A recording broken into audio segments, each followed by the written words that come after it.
Should I sell now or wait to see how the market is going in September, October, and maybe it has recovered by then? I'm getting this question a lot lately because people realize, like, okay, I know I missed the peak of the market, but is this the bottom or is it going to get worse? Or should I wait and then maybe it recovered by September, October? Now, I do realize, like, being a real estate agent, anything I say here probably sounds like a sales pitch, but I guarantee you it's not. I promise you, I'm not that guy who's like, yeah, yeah, sell, sell, sell. The market's great. I don't do that kind of stuff. But what I'm going to do in this video is I'm just going to give you guys as many stats as I have access to. And then you guys can make up your own mind whether it's a good idea to sell now or wait till the market recovers, or if it's going to get worse. I'm just going to give you guys the stats and then you guys can decide for yourself if it's a good idea to sell now or wait. Okay, you want to go play, buddy? Oh, there he is. He's up. Okay, I am in real estate. If you guys do need help, realtorvic.ca is where you can find me. That's the love of my life and that's the puppy of my life. Okay, that's the end of my sales pitch. Let's get right into the stats. Okay, the cities we're going to cover are Brampton, Mississauga, Burlington, Oakville, and Milton. And the stats we're going to look at are average prices, number of sales, days on market, price changes, active listings, and SNLR. SNLR, it just means sales to new listing ratios. Okay, so I'm recording this video on May 31st, which means the May stats are still not out from the Toronto Real Estate Board yet. Usually come out in 3-4 days. But I did crunch the numbers on my own.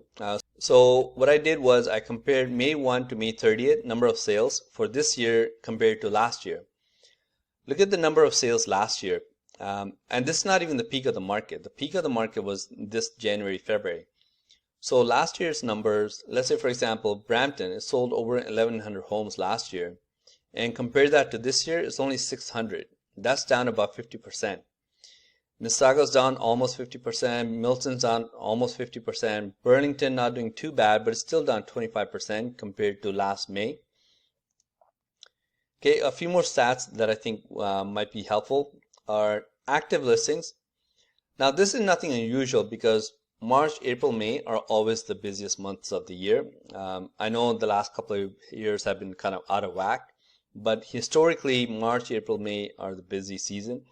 So active listings right now, let's say Mississauga for example, over 1,400 active homes for sale, but out of the 1,400 or so, 232 were not getting the price that they were looking for, so they've dropped their price. And out of that, 842 of them have been on the market for longer than 2 weeks. Now, being on the market for longer than 2 weeks is nothing unusual in a normal market. In a normal market, you're supposed to take 3, 4, 5 weeks to sell. But because of the craziness that we were dealing with for the past few months, this number was very low. And same as this number, there was no reason to drop the price because everything was selling really fast, like under 1 week. So this number was very low. This number was very, very low. But they've shot up in the past couple of months. So Mississauga again, 1,400 listings for sale. 232 dropped their price because they weren't getting the price they wanted. And 842 of them have been on the market for longer than 2 weeks. Now, why is this stat important? It's important to know because in case you're interviewing agents and somebody walks in and he's like, yeah, I sold your neighbor's house, for a record price and it sold in 3 days, I can get the same thing for you with 30 offers. That is probably not going to happen right now. I'm not doubting that he did do that in the winter. He probably did. But for him to say that that's going to happen to your house in this market is probably a little bit deceiving. Not saying multiple offers are still not going on because they are, but it's nothing like the winter that we were seeing.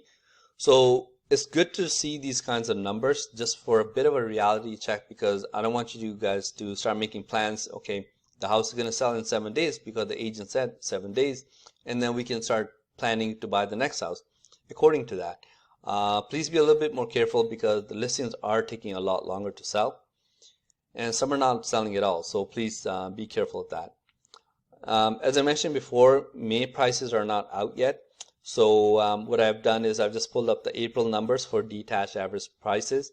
In case somebody's promising you these numbers, like this was the peak of the market, January, February. So if somebody's coming to you and saying that, yeah, you're going to get these kinds of numbers, It's probably not realistic. Um, this is more realistic right now, and I guarantee you when the new stats come out for May, they're probably a little bit lower than this as well. And I'll be posting videos on that as well for each city individually. Now, SNLR, I want to cover this. This is not like an exact science. It's just more of a guideline that the industry uses. All it means is sales to new listings ratio, like how many listings are selling, how many listings are coming up. And they say that if it's under 40%, it's the buyer's market. If it's anywhere from 40 to 60%, it is a balanced market. If it's over 60%, it's a seller's market. Now, if you guys want some sort of good news, technically, like based on this here, technically we are still in a seller's market. I know it doesn't seem like it, and believe me, I don't think it is. But if you go by that guideline, technically we are still in a seller's market, because here's the April. So this is straight from the Toronto Real Estate Board, and for April, this is what we're looking for, SNLR right there. This is Burlington, Milton, Oakville, Brampton, Mississauga. Every single one is over 60%, right? So if this holds true, we're still in a seller's market.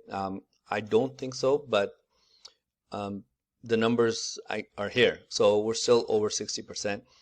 But if you want to know which way these numbers are they going upward or downward?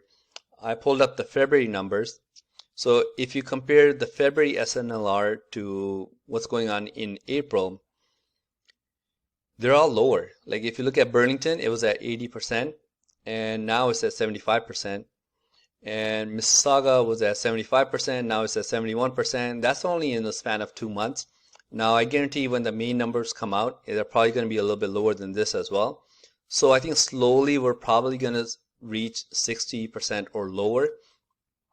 So if you guys are thinking of selling and you're wondering whether it's a good idea to sell now or wait, based on these numbers, I would probably recommend selling now. I'm not saying this because I'm an agent. There's lots of good agents out there, for you to consider. But that's the reason for showing you guys these numbers. I don't like giving bad news, but I just want to give you guys an update on the market, because you can't just always be like, yeah, market's great. It's not always great. Anyways, those are the numbers. Hopefully that helped you. Realtorvic.ca is where you can reach me, and I think that's about it. Thanks. See you.